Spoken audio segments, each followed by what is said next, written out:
Let's start. Hi, my name is Yoonju. Now I'm going to introduce about the first section, that is section 2 of section 12. And after the lecture, you guys can answer these questions. First, what are intermolecular forces? And how do intermolecular forces compare and contrast? Before explaining the main concept, I will tell you the basic concept that we learned before to help more better understanding.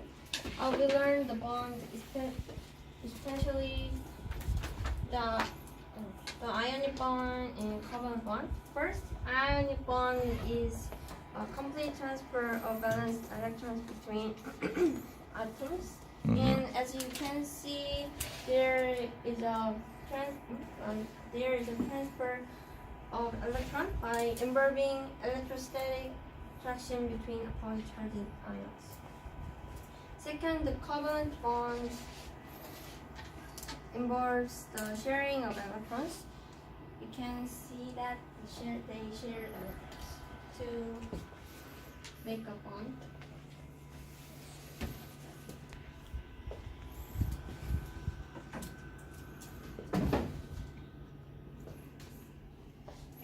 As I mentioned, these ionic covalent and metallic bond require the attractive forces to hold the particles together, and this force is called intramolecular force.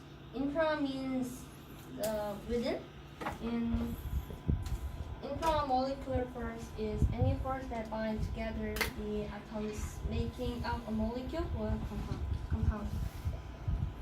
And it doesn't account for attraction between particles.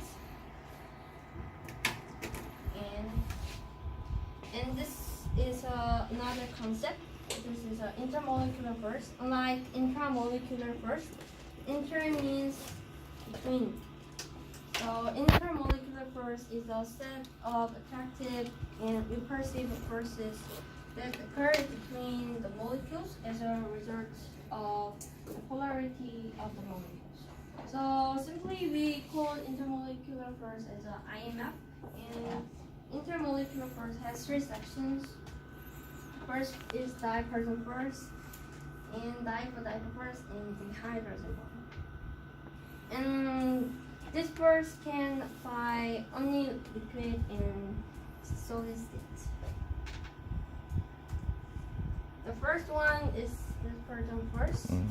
And dispersion force is when two molecules close together and the electron clouds look at each other by creating temporary dipole. This line represents the area of pressure charge on the molecules. This force exists between all particles, and this force is weak for small particles, and it has an increasing effect as the number of electrons involved increases. Therefore, this force tends to become stronger as the size of particles increase. Since German American physicists describe this, this is also known as London force. And this is dipole force.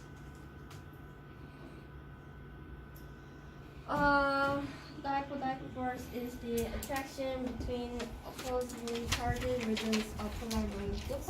In other words, the polar covalent bond that unsymmetrical distribution of electron charges leads to positive and negative charges in the molecules, which are referred as dipoles. Therefore, the dipoles line up the positive pole one molecule has a negative pole, like small bar magnets. So neighboring polar molecules orient themselves so that the positively charged regions align.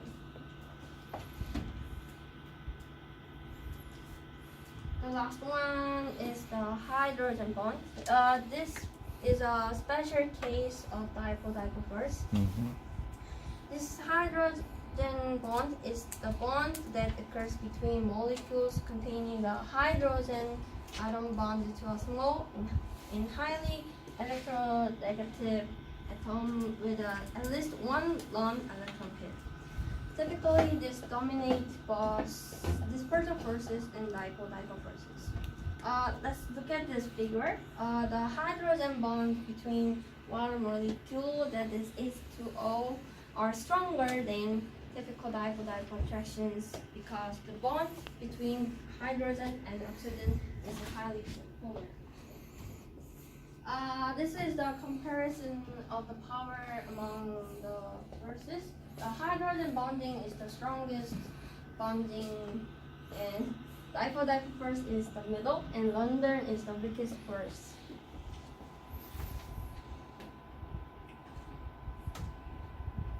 For review, the first one is intermolecular force has three sections: dispersion, dipole-dipole force, and hydrogen bond.